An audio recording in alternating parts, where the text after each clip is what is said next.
नमस्कार, मैं दीपक शर्मा, मेरे यूट्यूब मंच पर आपका स्वागत। दोस्तों, सत्ता में बैठकर, पावर में बैठकर जिसको खेल करना होता है वो खेल कर ही देता है।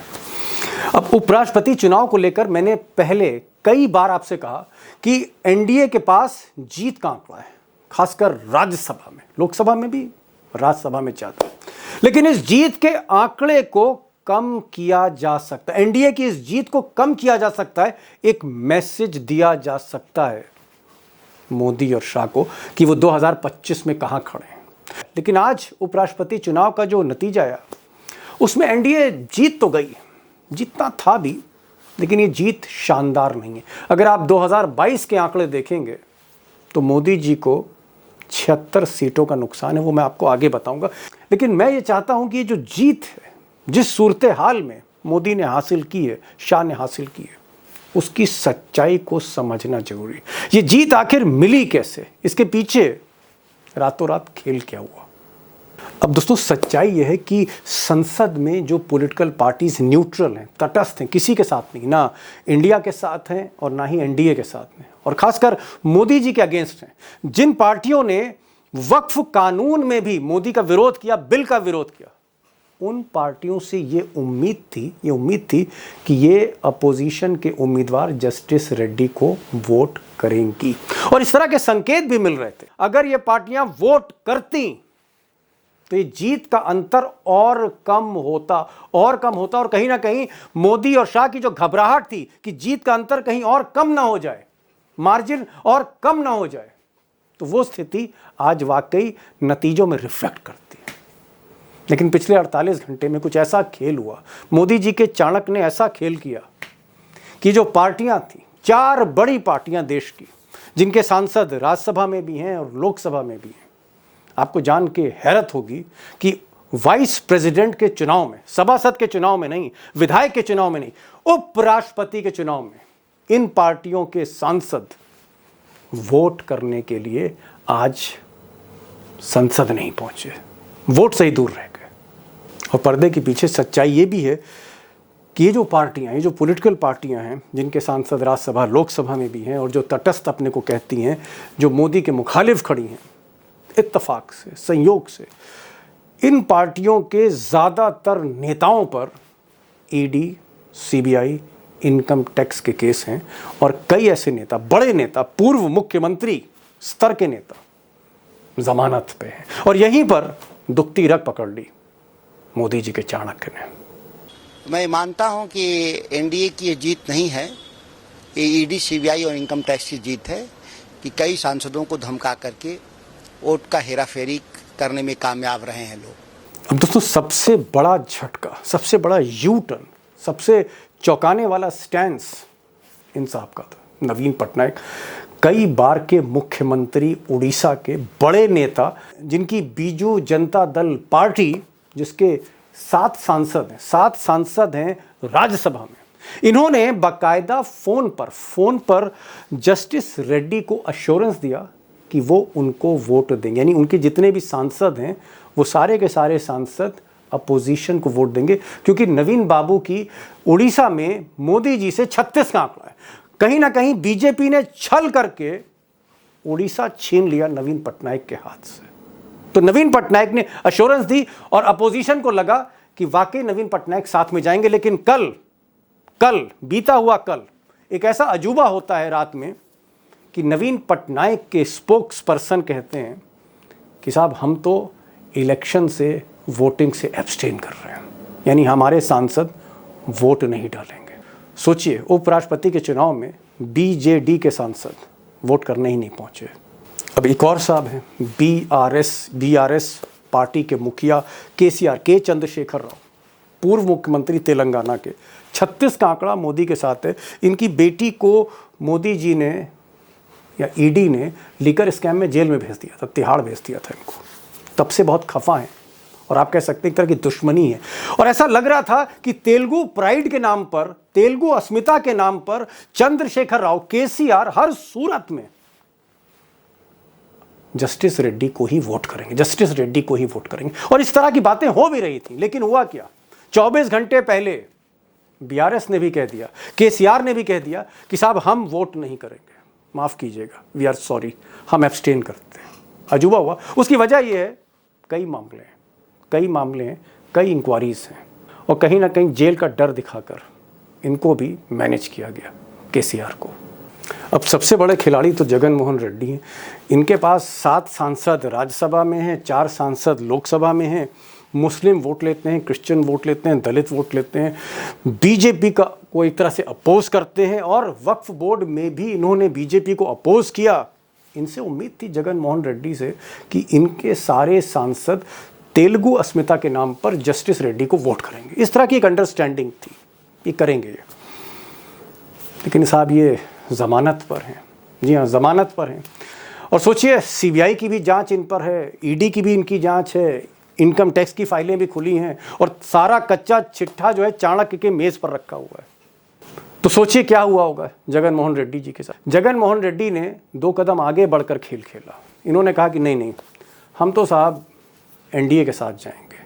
और जगन मोहन रेड्डी ने नायडू, जो उनके जानी दुश्मन है, उसकी भी परवाह नहीं करी। आप कह सकते हैं कि अमित शाह की दाद दीजिए कि आंध्र प्रदेश की 2 तलवारें जो आपस में लड़ती रहती हैं, जगन मोहन रेड्डी और नायडू बाबू, दोनों को एक म्यान में डाल दिया। दोनों पर ही सीबीआई और ईडी का शिकंजा है, दोनों ही जमानत पर हैं। अब दोस्तों एक साहब और हैं, शिरोमणि अकाली दल। जी हाँ, इनकी पत्नी सांसद हैं, सुखबीर बादल जो हैं डिप्टी चीफ मिनिस्टर है, पंजाब में सरकार चलाते थे अपनी पिताजी की। अब इन पे तो इतने केस हैं कि मैं गिनाता ही चला जाऊंगा। सोचिए, जो शिरोमणि अकाली दल बीजेपी के साथ गठबंधन तोड़ चुकी हो, उद्धव ठाकरे की तरह, और जिसके लिए कहा जा रहा हो कि वो तो भाई अपोजिशन के साथ जाएंगे, शिरोमणि अकाली दल यानी सुखबीर सिंह बादल की जो पत्नी है, इन्होंने भी कहा कि आई एम सॉरी, मैं वोट डालने नहीं आऊँगी, हम एब्सटेन करते हैं। अब दोस्तों कुल मिलाकर 14 सांसद उपराष्ट्रपति के चुनाव में वोट करने नहीं पहुंचे, और सीधे सीधे ये एडवांटेज किसका था? एनडीए का था। मार्जिन किसकी कम हो रही थी? जीत का अंतर किसका कम हो रहा था? एक तरह से अपोजिशन का। अब दोस्तों जैसे मैंने पहले कहा कि आंकड़ा जो जीत का था, जो नंबर था, जो पेपर पे नंबर थे, वो एनडीए के पास ही थे।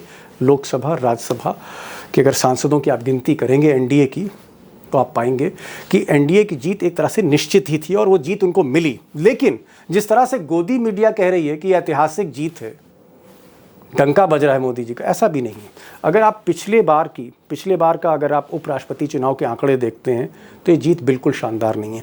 पिछली बार 2022 में जब जगदीप धनखड़ जीते थे, उनको एनडीए में 528 वोट मिले थे, और इस बार 452, यानी बीजेपी 2022 की तुलना में 76 वोट कम मिला है बीजेपी को, 76 वोट नीचे आई है। और उधर मार्गरेट एल्वा जो कांग्रेस की उम्मीदवार थी अपोजिशन की 2022 में, उनको सिर्फ पिछली बार 182 वोट मिले थे, और इस बार जस्टिस रेड्डी जो अपोजिशन के उम्मीदवार हैं 300 वोट मिले, यानी कुल मिलाकर अपोजिशन को फ़ायदा हुआ 118 सीटों का, और बीजेपी को नुकसान हुआ एनडीए को 76 सीटों का। तो आप समझ सकते हैं कि अगर आप आंकड़े पिछली बार से तुलना करेंगे, तो मोदी जी का वही हाल है जो हाल 2019, 14 और 2024 में था।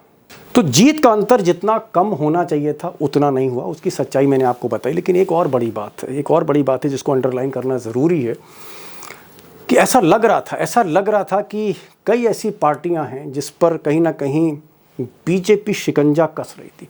कई ऐसे सांसद थे, समाजवादी पार्टी के ये सांसद थे, जिनको बीजेपी के एक बड़े नेता ने फ़ोन किया, जन्मदिन की मुबारकबाद दी, और भी बहुत कुछ कहा उनसे।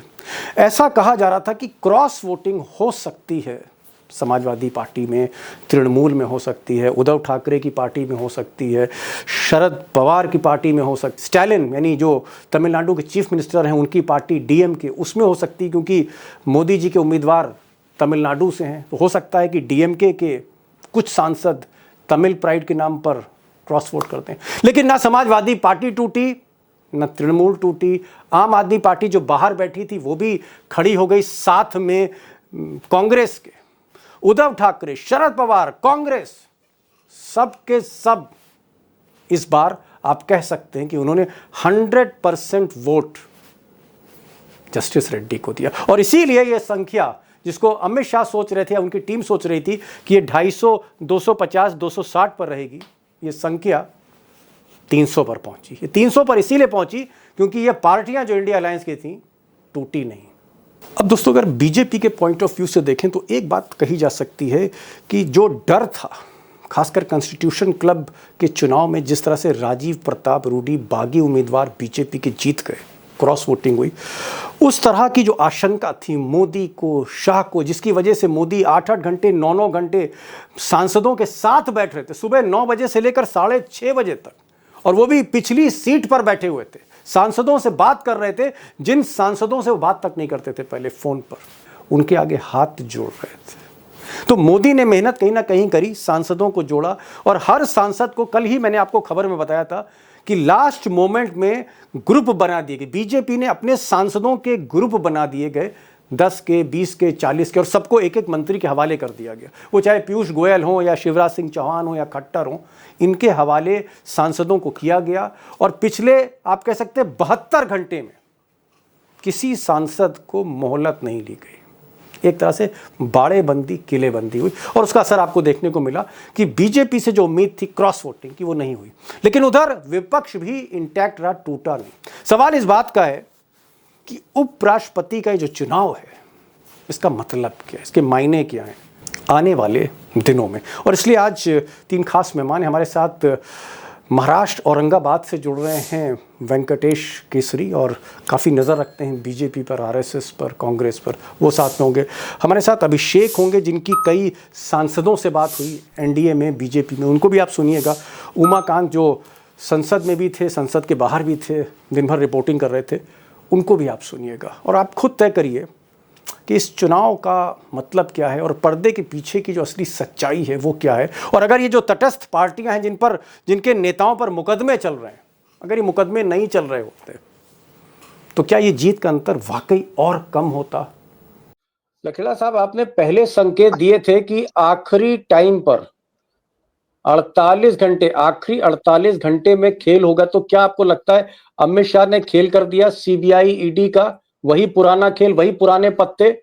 और क्या इस बार नवीन पटनायक, जिन्होंने कहा था, फोन पे एश्योरेंस दी थी कि भाई बीजू जनता दल के सारे सांसद जस्टिस रेड्डी को वोट करेंगे, वो अचानक पलट गए, उन्होंने कहा कि नहीं साहब, हम तो वोट ही नहीं देंगे, एब्सटेन कर रहे हैं? देखिए, उसके लिए आपके दर्शकों को मैं बता दूं, मैंने कुछ दिन पहले भी ये कहा था और आज भी दोबारा उस बात को रिपीट कर रहा हूं। नवीन पटनायक, कार्तिकेय पांडियन, जो उनके नाक कान आंख है, जो उनके आईएएस ऑफिसर है उड़ीसा कैडर के और तमिलियन है, वो अमित शाह और उनकी जुगलबंदी की वजह से 2024 का लोकसभा चुनाव में नवीन पटनायक की पार्टी का बेड़ा गर्क हुआ। अभी नवीन पटनायक, उसके बाद उन्होंने रेजोल्यूशन पास किया था कि हम बीजेपी से कोई रिलेशन नहीं रखेंगे और हम अपोजिशन में बैठेंगे। अभी ये उम्मीद लगाई जा रही थी कि नवीन पटनायक की पार्टी अपना रुख को बदलेगी, लेकिन उनको पांडियन ने इतना डरा दिया नवीन पटनायक को, क्योंकि पांडियन इस समय बीजेडी के ठेकेदार हैं, कॉन्ट्रैक्टर है, वो बीजेडी को वही चला रहे हैं। और नवीन पटनायक क्योंकि अस्वस्थ है, तो नवीन पटनायक पूरी तरह पांडियन पर डिपेंडेंट है। तो ये जो पिछले हफ्ते जो डील हुई है, ये अमित शाह और पांडियन के बीच में डील हुई है कि आप पर भी वही किस्सा नवीन पटनायक के लोगों पर, नवीन पटनायक से पर नहीं होगा तो उनके जो फाइनेंसर थे बीजू जनता दल के, उनकी पूरी फाइलें, पूरी रिपोर्ट्स होम मिनिस्ट्री के पास है। अमित शाह ने वो दाव चला, वो तुर्क का पत्ता चला, और जो वोट देने वाले थे जस्टिस रेड्डी को, जो अपोजिशन के कैंडिडेट थे, उनके जो वोट 11, जो भी 7, 8, 11 वोट है, वो वोट पलट गए। और पलटने से क्या हुआ कि जो मार्जिन अपोजिशन का और बेहतर होना था, वो मार्जिन बेहतर नहीं हो पाया, इतना मैं कह सकता हूं। और यही फॉर्मूला अपनाया गया जगनमोहन रेड्डी के साथ। वो तो पहले से ही फंसे हुए हैं, वो तो भ्रष्टाचार के आरोपों के दलदल में बुरी तरह फंसे हुए हैं। और बीआरएस के जो के चंद्रशेखर राव हैं, जिनको केसीआर कहा जाता है, वो तो भ्रष्टाचार के शिरोमणि है। तो ऐसे शिरोमणियों को तो बीजेपी को तलाश है। ऐसे मौके पर जब उनको वोट की जरूरत है, भाई या तो आप हमें वोट दो, नहीं तो आप न्यूट्रल हो जाओ। तो इन्होंने क्या किया कि वहां आंध्र प्रदेश में इनके खिलाफ माहौल ना बने, तेलंगाना में कोई माहौल ना बने, तो इन्होंने कहा कि भाई हम तो न्यूट्रल हो गए, वोट ही डालने नहीं गए। तो ये बीच का रास्ता इन्होंने निकाला। खाल बचाने के लिए उसमें जगनमोहन रेड्डी भी शामिल है, उसमें केसीआर भी शामिल है और उसमें नवीन बीआरएस, पटनायक भी शामिल जी है। जी जी, तीनों तीनों और और नवीन शिरोमणि पटनायक की अकाली दल भी पार्टी है, को तो जी जी शिरोमणि शिरोमणि अकाली दल अकाली की दल। अपनी भूमिका है। उसके शिरोमणि अकाली दल को तो बेसिकली उनके भी आरोप कम नहीं है, उनके जी खिलाफ सीबीआई ईडी पूरी फाइलें, प्रकाश सिंह बादल और उनके पुत्र जो है जो मुख्यमंत्री थे उन सबके खिलाफ इनकी पास पूरी फाइलें हैं और वो शिकंजा कस देते। तो इसलिए इनके जी, सामने शर्त रखी गॉट कि इट। क्या आप वोट डालेंगे या एब्सेंट रहेंगे, तो उन्होंने कहा जी हजूर, हजूर हम एब्सेंट रहेंगे और एब्सेंट हो गए। बीजेपी को जी, कम से कम 15-20 वोटों का फायदा हो गया। जी मैं आता हूँ, मैं आ रहा हूँ। तो वेंकटेश जी भाई, आप तो एनडीए को भी समझ रहे हैं, बीजेपी को भी समझ रहे हैं। एनडीए के बाहर जो पार्टियां थी, जो एनडीए में शामिल नहीं थी, बीजेपी के अगेंस्ट थी और एनडीए से बाहर थी, जैसे बीआरएस है जिसके नेता केसीआर हैं, तेलंगाना की पार्टी, पूर्व मुख्यमंत्री। शिरोमणि अकाली दल, अब अकाली दल पहले बीजेपी से साथ था, फिर आपस में आप कह सकते हैं दुश्मनी हो गई। शिरोमणि अकाली दल भी बीजेपी के अगेंस्ट है। अगर आप देखें जगन मोहन रेड्डी, वो भी अगेंस्ट है, और नवीन पटनायक का भी 36 से आंकड़ा है। जिन पार्टियों का बीजेपी से बैर था, एनडीए के वो बाहर थी, हमने देखा सब के सब बीजेपी के साथ खड़ी हो गई इस बार, और वहीं से चुनाव में कहीं ना कहीं अमित शाह हावी हुए। क्या वेंकटेश जी आपको लगता है ये चारों नेता, अकाली दल, फिर नवीन पटनायक की पार्टी, उसके बाद जगन मोहन रेड्डी की पार्टी, फिर केसीआर की पार्टी, इन पर मुकदमे हैं, सीबीआई की जांच है, या फिर किस तरह की इंक्वायरी है? कहीं ना कहीं फिर से वही डर दिखाया गया जेल का। आपको क्या लगता है ये मैनेज कैसे हो इसके गया रातों रात सारा खेल? नहीं, इसमें कुछ अचरज की बात नहीं है। इसके दो दो मायने निकलते हैं। एक तो कहा कि 15 वोट है वो इनवैलिड हुए और 3 दलों ने एब्सटेन किया है। तो ये दोनों जी एक है कि अलग है, अभी ये क्लियर नहीं हुआ है, नंबर 1। नंबर 2, ये क्षेत्रीय दल के जो नेता है उनका कंट्रोल पार्टी में नहीं है, तो एक तो सीक्रेट वोट होता है।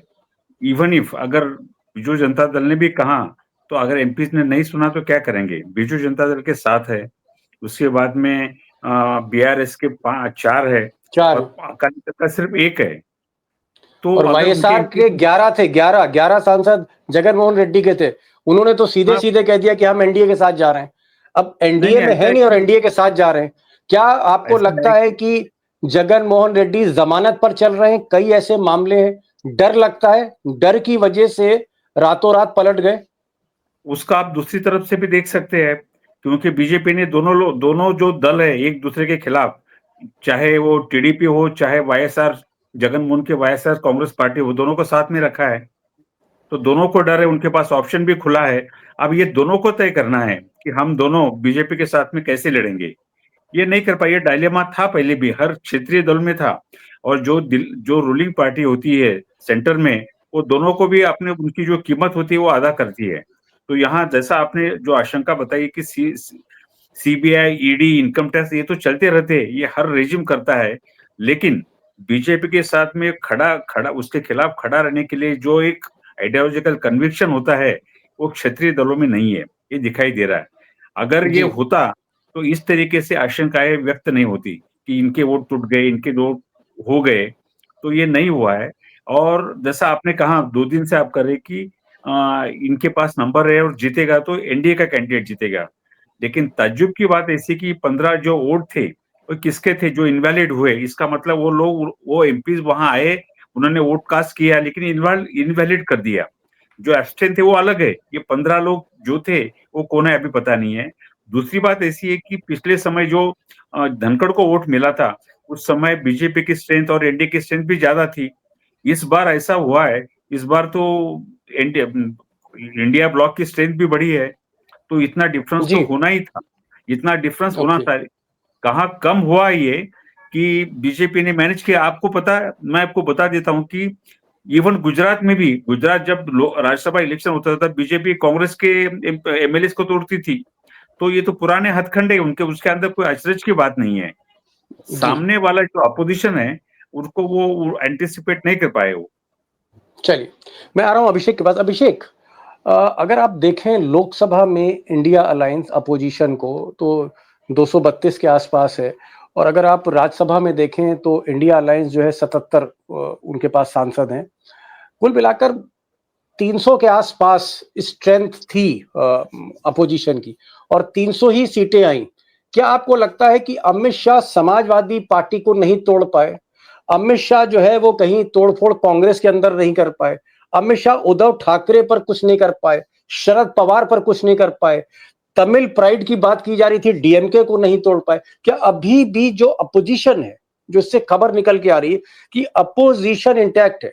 अगर समाजवादी टूट जाती, समाजवादी पार्टी टूटती, या तृणमूल टूटती, या आम आदमी पार्टी टूटती, या उद्धव ठाकरे टूटते, या शरद पवार टूटते, या कांग्रेस टूटती, तो 300 कैसे पहुंचते?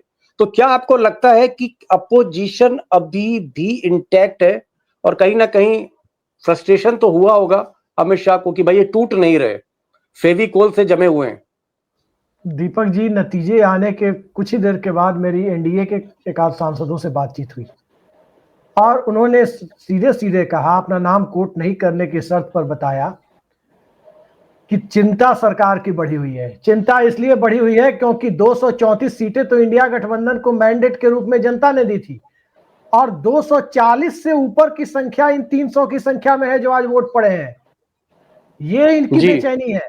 जो रद्द हुए हैं वोट, या फिर जो थोड़ा बहुत खेल होने की आशंका है, वो राज्यसभा वाले आंकड़े से है। लोकसभा वाले आंकड़ों में कहीं कोई खेल होता हुआ दिखाई नहीं दिया है, बल्कि अब अपोजिशन को 2 महीने बाद सत्ता दिखने लगी है। बिहार चुनाव के बाद खेल पलटता हुआ दिख रहा है, क्योंकि अपोजिशन यूनिटी, जहां सरकारें बनती बिगड़ती है, जो लोकसभा के सांसद होते हैं, वहां उनकी यूनिटी बरकरार है। वहां फर्क नहीं पड़ता कि टीएमसी के अगेंस्ट कांग्रेस चुनाव लड़ेगी वहां पर बंगाल में, वहां फर्क नहीं पड़ता कि एकनाथ शिंदे की पार्टी और उद्धव ठाकरे की पार्टी में चुनाव बाद की परिस्थितियों में किस तरह से निपटा जाएगा। वहां फर्क नहीं पड़ता कि आम आदमी पार्टी और कांग्रेस पार्टी के बीच किस तरह के रिश्ते हैं। वो एक मामले में अब तक एकमत है कि राष्ट्रीय राजनीति कैसे कर रही है। यह बीजेपी की चिंता है। राज्यसभा वाली बात छोड़ दीजिए। आज आप जिक्र कर रहे थे अभी किसका, जगनमोहन रेड्डी का। जगनमोहन रेड्डी के 11 सांसदों में 4 सांसद ही लोकसभा के हैं, 7 राज्यसभा वाले हैं जी। तो बीजेपी की जो चिंता बढ़ी हुई है कि बिहार चुनाव के बाद अगर परिस्थितियां माकूल होती हुई दिखाई दी तो क्या करेंगे नायडू, क्या करेंगे शिंदे, क्या करेंगे नीतीश कुमार, क्या करेंगे चिराग पासवान, क्या करेंगे जयंत चौधरी, और क्या करेंगे अजीत पवार की पार्टी के इकलौते सांसद। ये उनकी चिंता है। क्या करेंगी अनुप्रिया पटेल जी। इस चिंता में बीजेपी डूबी हुई है कि अपोजिशन का नंबर टूटने की बजाय लोकसभा में बढ़ा हुआ दिखाई दे रहा है जी। जी क्या आपको लगता है लखेड़ा साहब, जैसे अभिषेक कह रहे हैं कि खेल जो है वो राज्यसभा में हुआ, और राज्यसभा में बीआरएस और जगन मोहन की पार्टी और नवीन पटनायक की पार्टी, इनके थोक के भाव सांसद हैं, और आम आदमी पार्टी में भी 1-2 सांसद ऐसे हैं, मुझे भी शक है, जैसे स्वाति मालीवाल है, या एक और है 1-2, जो शुरू से ही कहीं ना कहीं उनकी केजरीवाल से बन नहीं रही है, तो हो सकता है वो चले गए हों। राज्यसभा में खेल हुआ, लेकिन सरकार जो बनती और बिगड़ती है वो तो लोकसभा में, और लोकसभा में अपोजिशन पहले से कहीं ज्यादा मजबूत है।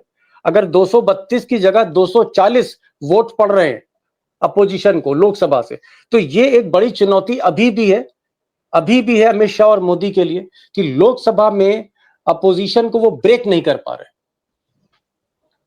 मैं तो ये मानता हूं दीपक जी, और बहुत स्पष्ट मैं देख रहा हूं फ्यूचर की तरफ, और मैं ये मान रहा हूं कि ये जो चुनाव है, वाइस प्रेसिडेंट का जो इलेक्शन हुआ, अनटाइमली इलेक्शन हुआ, ये जिसको बीजेपी ने थोपा है इस चुनाव को, धनखड़ को निकाल करके, हटा करके, मैं ये मान रहा हूं कि इस चुनाव के नतीजों ने राष्ट्रीय राजनीति में एक नया ध्रुवीकरण, एक नया इक्वेशन पैदा किया है।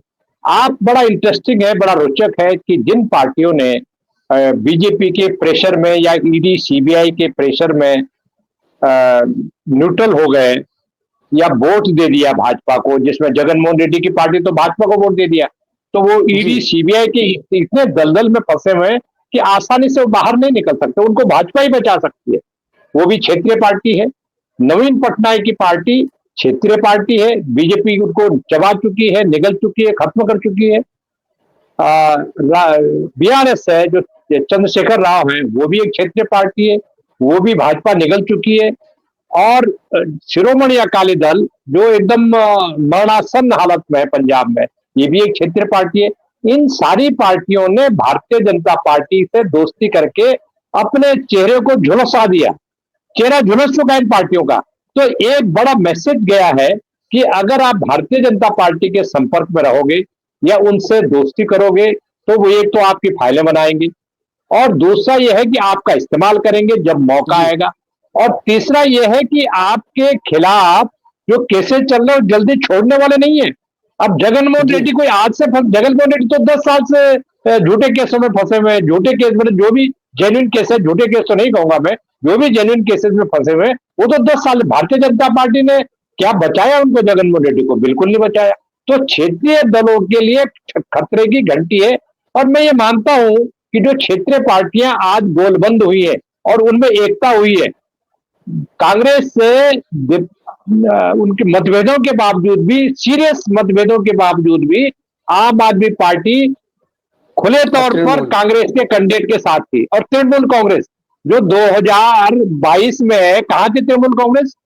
क्या उसका वो कांग्रेस से तो अछूत मानती थी? तो आज हालत ये हो रही है कि भारतीय जनता पार्टी को आने वाले वक्त में, और ये बड़े खतरनाक संकेत है भाजपा के लिए, कि क्षेत्रीय पार्टियां, छोटी पार्टियां अपना वजूद बचाने के लिए भारतीय जनता पार्टी से दूरी विमुख हो रही है, दूरी बना रही है। और ये जो 4 पार्टियां का जो अभी जो पैंतरा हुआ पिछले 4 दिन से, 5 दिन से, उसकी सबसे बड़ी निशानी ये है कि सारी क्षेत्रीय पार्टियां, मैं उनके नाम नहीं गिनाना चाहता, वो क्षेत्रीय पार्टियां एक एक करके कांग्रेस को अपना स्वाभाविक दावेदार बता रही है। भले ही खतरा है उनको, कांग्रेस को, आम आदमी पार्टी को दिल्ली में कांग्रेस से खतरा है, पंजाब में खतरा है, लेकिन उसको उसके साथ उनके कैंडिडेट को दूरगामी रणनीति के तहत उनको कोई परहेज नहीं है। अखिलेश यादव और कांग्रेस का कितना बड़ा डिफरेंसेस था यूपी में, लेकिन आज अखिलेश यादव राहुल गांधी के साथ कंधे से कंधा मिलाकर चल रहा है। तो कांग्रेस, जो अपोजिशन क्षेत्रीय पार्टियां, जो राज्यों में जिनका जनाधार है,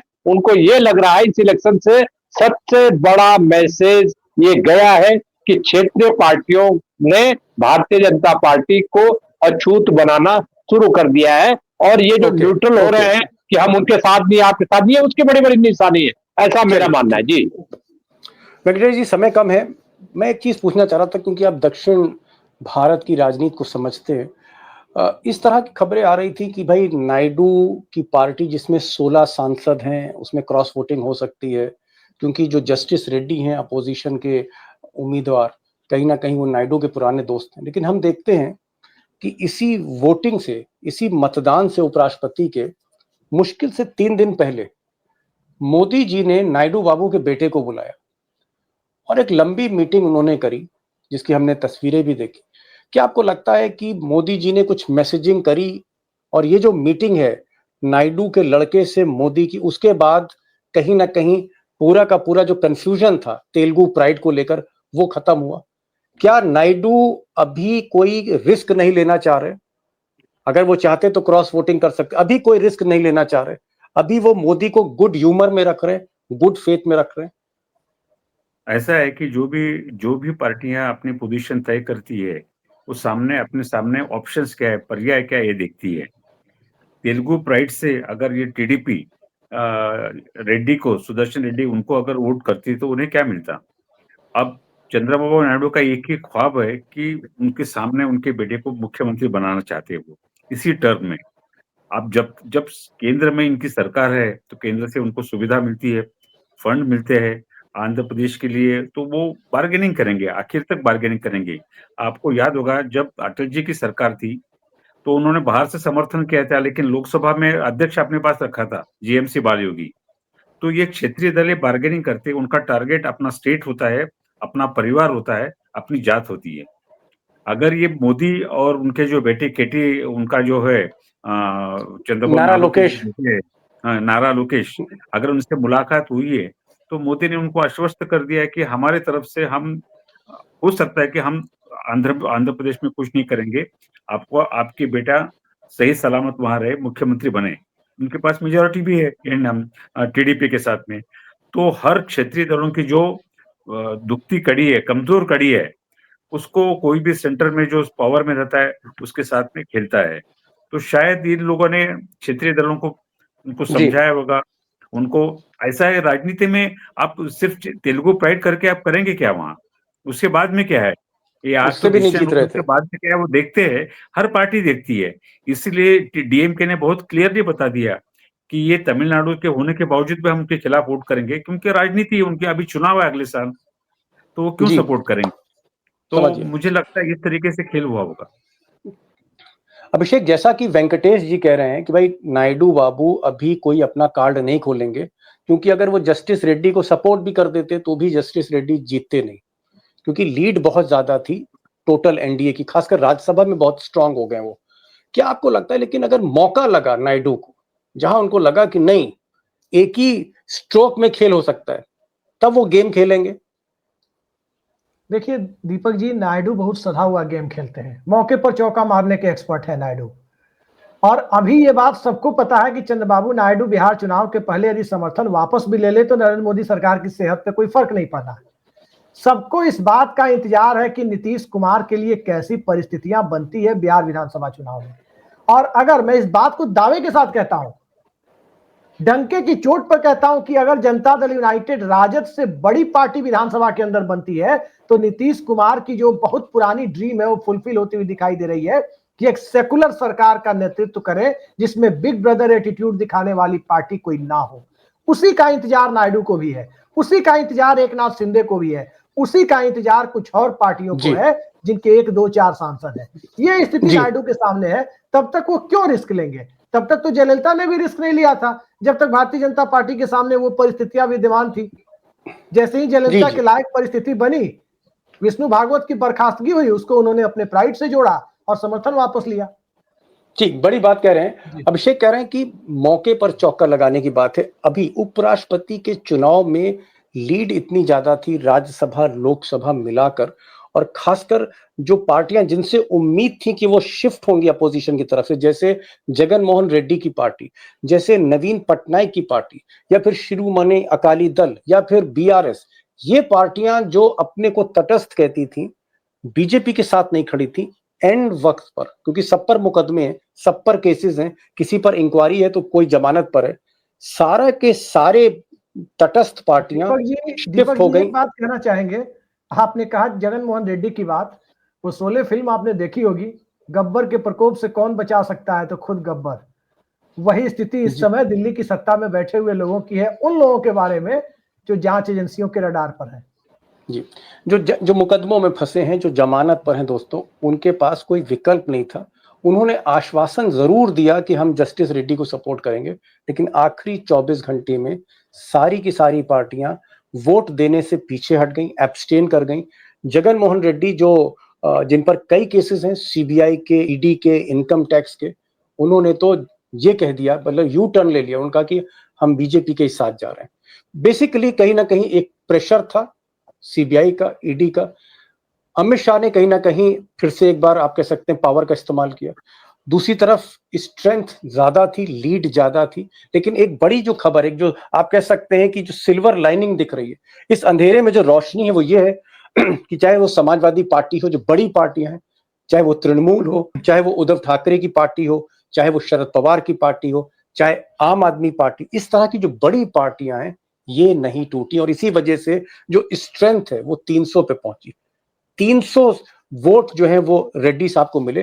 पिछली बार 2022 में 300 की जगह सिर्फ और सिर्फ 182 मिले थे। लेकिन तो कहीं ना कहीं अपोजिशन भले ही हारी, क्योंकि आंकड़े इस तरह के थे, 118 सीटों का फायदा हुआ, और मोदी जी जो पिछली बार 528 जिनको वोट मिले थे, इस बार उनके उम्मीदवार को 452 मिले, यानी 76 सीटों का घाटा मिला। तो कुल मिलाकर आप ये कह सकते हैं कि अभी भी नजर हमारी बिहार चुनाव पर रहेगी। उपराष्ट्रपति की जहां तक चुनाव थी, एक चीज जो अमित शाह ने करी वो ये कि चाहे डर से कहिए, चाहे किसी और चीज से कहिए, जो नाराज सांसद थे, खासकर राजीव प्रताप रूडी की जो लॉबी थी, या फिर गडकरी की जो लॉबी थी, इनको मनाने में, दबाने में, डराने में अमित शाह कामयाब रहे। लेकिन देखते हैं आगे क्या होता है। लखड़ा साहब आप आए, बहुत बहुत शुक्रिया। अभिषेक आपके बहुत बहुत शुक्रिया। वेंकटेश केसरी साहब आप औरंगाबाद महाराष्ट्र से जुड़े, आपका भी बहुत बहुत धन्यवाद। Thank you so much.